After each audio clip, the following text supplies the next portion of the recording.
Pero yo diría que el tema de los chats es algo bastante llamativo, por decirlo así, porque obviamente ese tipo de evidencia no existía antes, ¿no? Era mucho más difícil acreditar la existencia de vínculos entre un juez y otro.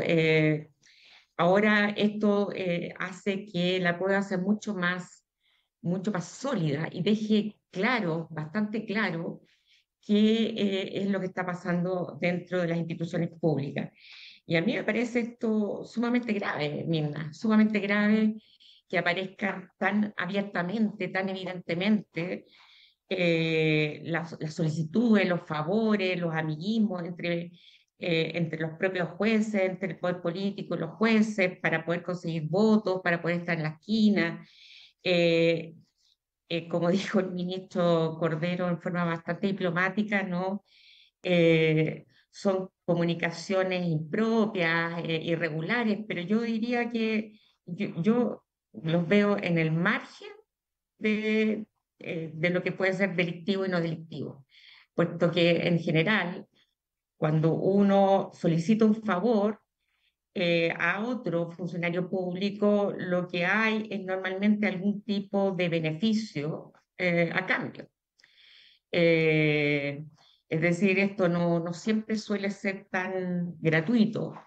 Y el problema que hay con estos delitos es acreditarlos. Yo te diría que ese es el problema con el que me he topado en general en mi carrera profesional, pero los chats me parece que son bastante concluyentes respecto a las relaciones endogámicas que se dan entre el Poder Judicial y además con el Poder Político. Pero obviamente se ve muy mal, y vuelvo al tema de las apariencias, se ve muy mal que le pidan, sobre todo a un ministro que por lo visto intervino profusamente en favores para designar notarios, conservadores, y que parece que su trabajo más bien era ese porque no dictaba fallos y que además impúdicamente, ¿no es cierto?, autorizó interceptaciones telefónicas bajo nombres falsos de diversas personas. Entonces, evidentemente todo esto, esta defensa corporativa, María Teresa Letelier defendiendo a Poblete como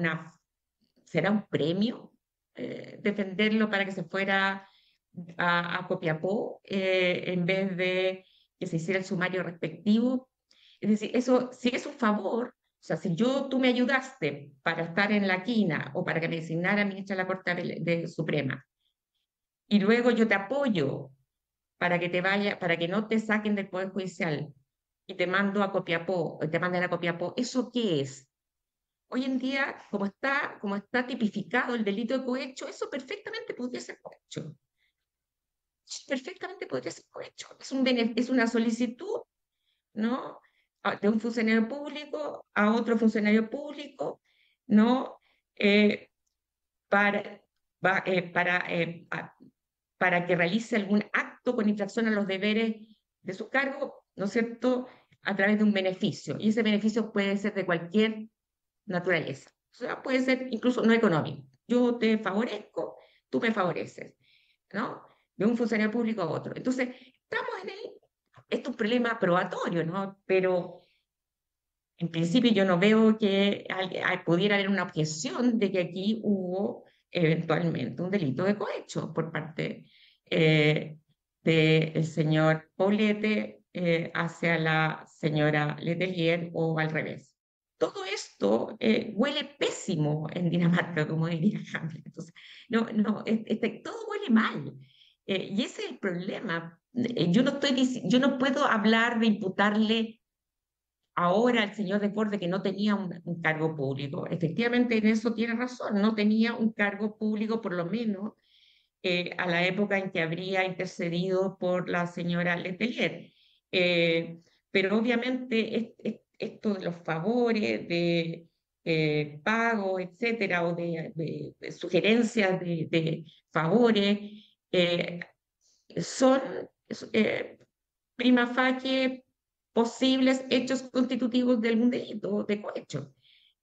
Hoy existe incluso el delito de cohecho por la función. El solo hecho de solicitar un beneficio en razón de la función ya es delictivo, ¿no? Entonces aquí lo que importa es si Desbordes era o no era funcionario público a la época de los Ya. hechos, y aparentemente no lo era. No lo era. Pero acá vámonos entonces a otro detalle que tiene que ver ahora con María Teresa Letelier. Por un lado, tú dices, ella no se inhabilita cuando se trata de trasladar, porque estaba en un proceso de remoción, porque no fallaba, efectivamente tenía más de 80 casos que no había fallado este señor Poblete, y resulta que ella, cuando ya está en prisión preventiva, ella vota, no sé, es un tema que también hemos analizado porque es escandaloso, o sea, como una persona que llega gracias a este señor, claro, nadie sabía que había llegado porque todo esto es como oscuro y es opaco, ¿no es así? Bueno, resulta que los chats nos demuestran que ella llega, entre otras cosas, gracias a la gestión que hace su amigo Poblete. Y resulta que cuando hay que votar por la prisión preventiva, ella no se inhabilita y vota por levantársela. Entonces, ¿qué pasa aquí con María Teresa Letelier? ¿En qué situación queda, dirías tú? Y este es el problema, quizás, es decir, yo me atrevería a decir que esta es una práctica tan naturalizada desde hace tanto tiempo que hasta ahora se confiaba en que este tipo de prácticas jamás iban a ser conocidas o divulgadas. Sí, yo ya lo dije, Mirna, en varias ocasiones. Esto no es algo nuevo en el Poder Judicial y en las relaciones con el poder político. No es algo nuevo.